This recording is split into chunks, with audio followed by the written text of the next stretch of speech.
விதவை மற்றும் கஷ்டப்படும் பெண்களுக்கு கார் ஓட்டும் பயிற்சி மூலமாக நல்ல வாழ்வாதாரம் அமைய வேண்டும் என தாட்கோ மேலாண்மை இயக்குனர் கந்தசாமி தெரிவித்துள்ளார்.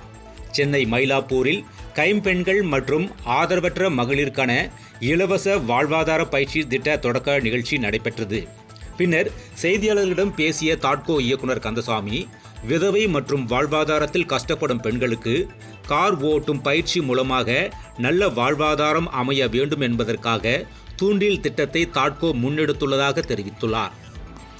பயிற்கல்வியாளர் கல்யாணந்தி சச்சிதானந்தன் பேசும்போது, முதற்கட்டமாக 20 கைம்பெண்களை சென்னையில் வெவ்வேறு இடங்களில் தேர்வு செய்து தேர்ந்தெடுத்துள்ளோம் என்றும், வரும் நாட்களில் தாட்கோவின் பயனாளிகளை சென்னையில் அதிக அளவில் பார்க்கலாம் என்றார்.